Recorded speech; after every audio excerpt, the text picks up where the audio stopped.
What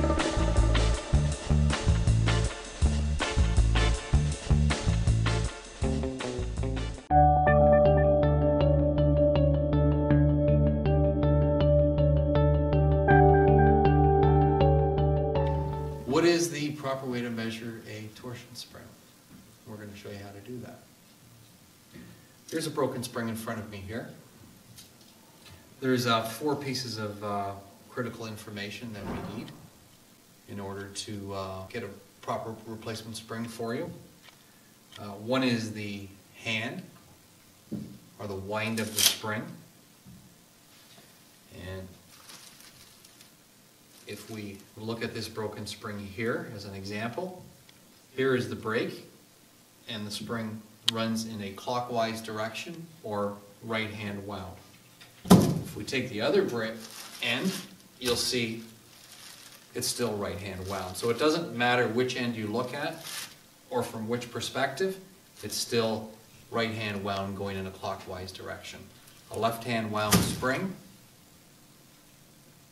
would be counterclockwise or winding in a left-hand direction.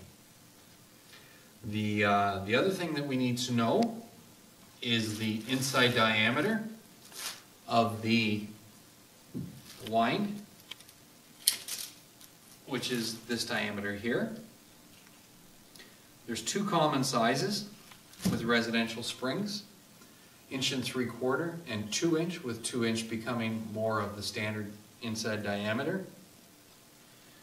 Sometimes over time, through winding and unwinding, these springs lose their actual original diameter, and it can vary a little bit.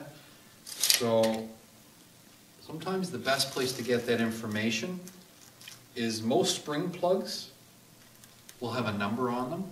Often the number will have a prefix or a suffix with it, but you're looking for, in this case, we have the number 200, which is indicating a 2 inch ID spring. So if it's 1 3/4", you'll find that number will be 175. So that's sometimes more accurate than measuring the inside diameter. Here you can see this one's close to 2 inch, but through being wound several times, it has, I'd say, collapsed a little bit, maybe about a 1/16 of an inch. The next thing we need to know is the overall length of the spring. We're measuring the wire only, not what we call the spring plugs. This is the stationary plug, and this is the winding plug. So this particular spring, we're always measuring the broken spring as well in any of these measurements, because the spring under tension is distorted through being under tension. So if you have a double wide door, you would typically have 2 springs. If you want to measure the spring size, you want to measure the broken one. And by the way, you need to replace both springs in that situation.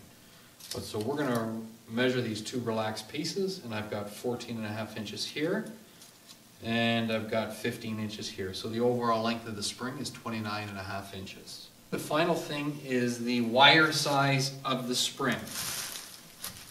There are spring gauges available, but an easy way for you to do this without a spring gauge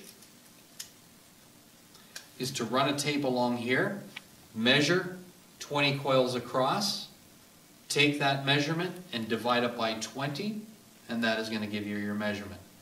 For example, I'm not going to go all the way through here, but if we measured this and we measured 4.5 inches to the end of the 20th coil, we take that 4.5 divided by 20, then that's going to give you 0.225, and that would be your wire size. So I just want to remind everyone out there that if you're attempting this job on your own, you should have some experience doing it, or rely on an experienced person, or contract an experienced person to do it.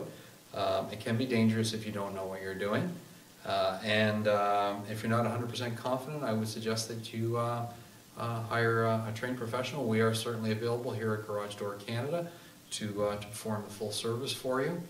And feel free to contact us for any questions regarding garage door torsion springs, or any other needs that you have with regards to your garage door or garage door opener.